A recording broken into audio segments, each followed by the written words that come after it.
Hey, so today I wanted to talk about my favorite Harry Potter film, Harry Potter and the Chamber of Secrets, and why it is my favorite. So, let's talk about it.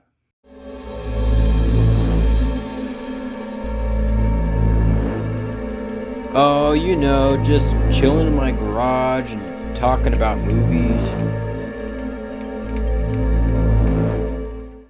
Chamber of Secrets is the second story in the Harry Potter series. You know, the one with the house elf who is trying to detour Harry from returning back to Hogwarts, because if he did, he would be in mortal danger. It's the murder mystery centric story with the bloody writings on the wall and the weird parcel tongue moments.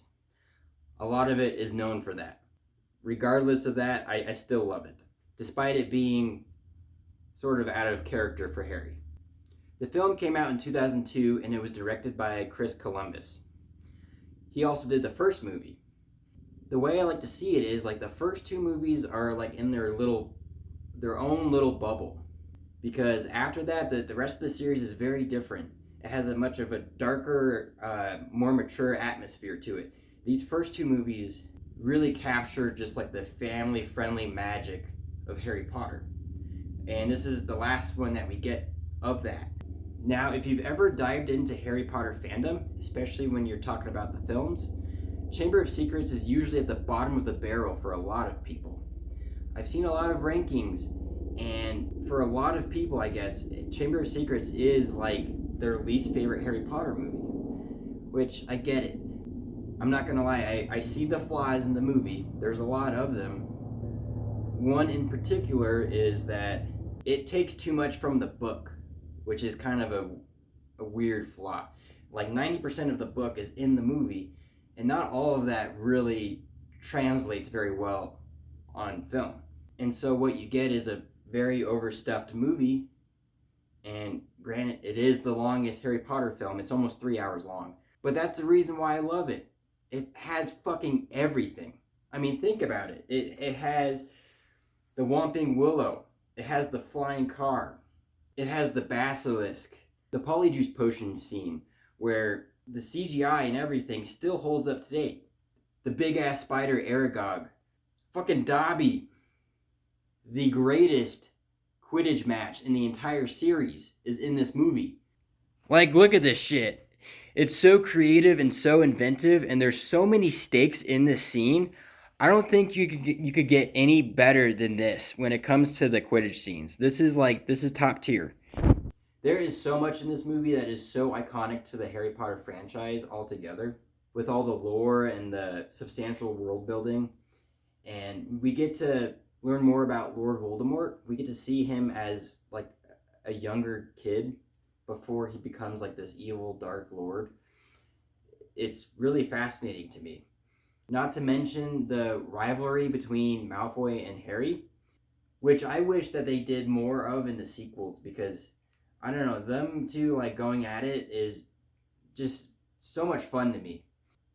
Because not only does Harry have somebody outside of Hogwarts who is coming after him, he also has this schoolyard bully who's also going after him, and it's something that, I mean, kids who were bullied could relate to. So yeah, I started editing this and I was watching it. I was like, oh my gosh, like I've missed a lot of shit that I wanted to talk about. So I'm here in different clothes. Let's do this. What sucks in the sequels is Draco is just kicked off to the side for most of it, and well, until you get to that one. But what I saw was that Tom Felton was only in the series for like 31 minutes, which is a shame. And Hagrid, fucking Hagrid, dude, is so likable in this movie. Like that one scene where he's talking to Hermione about that racial slur that Malfoy made towards her. He's telling her that she's special and she shouldn't worry about people like him.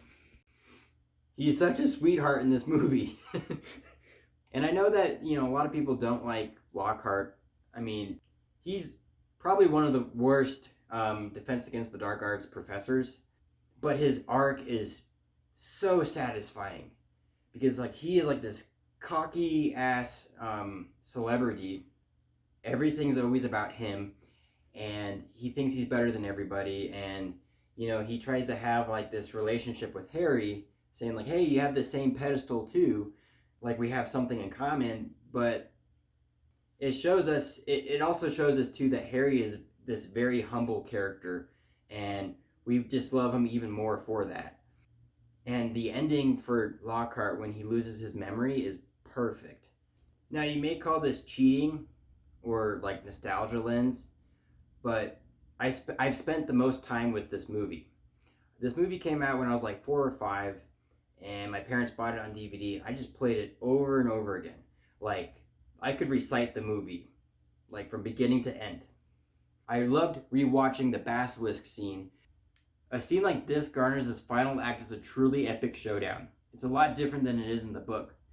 Since I have reread it recently, it's still fresh in the brain, and like in the book, it seems like this finale is just brushed over. Like, not even gonna lie, Harry's down in the chamber for probably like 10 pages, but the film took that scene and really fleshed it out. We get to see the basilisk chasing him around through the dark tunnels and onto the statue.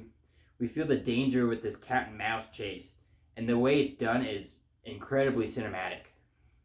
This is one exception to the writers taking too much from the book. They may have done that, but the basilisk scene, the Cornish pixies bit, and even the Aragog scene are even better when they're expanded, because it really shows off the film's grand cinematic spectacle.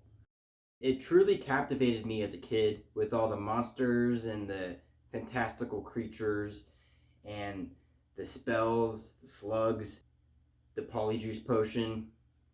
And like what I was saying about the CGI earlier, it's so good. Like nowadays, I don't know what happened. Hollywood, what happened? What happened with the CGI? It looks so bad today. But like back then, they I what I think they did was they mixed a lot of practical and special effects, and those two combined just really like make it all come to life. And back to the nostalgia part, I also played the video game, which made me love the movie even more. I had a bunch of Legos, I had action figures, I had magazines. I I had everything for this. And it is an unpopular opinion to have this as like my favorite, but it just holds a special place in my heart because of all that. And if I'm ever feeling like a piece of shit and I just want to turn on a movie, I'm gonna turn on Harry Potter and the Chamber of Secrets because I love every second of it. So this is my review. I guess it's kind of like a review of this film.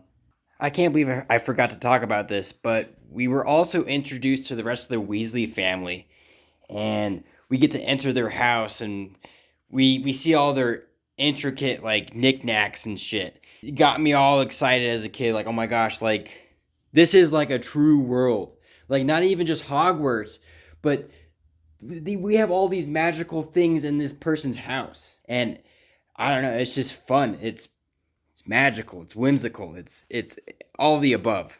Yeah, and if you want, you could share down below like what your favorite Harry Potter film is. I'm really curious to see. Thanks for watching, and I'll catch you on the flip side.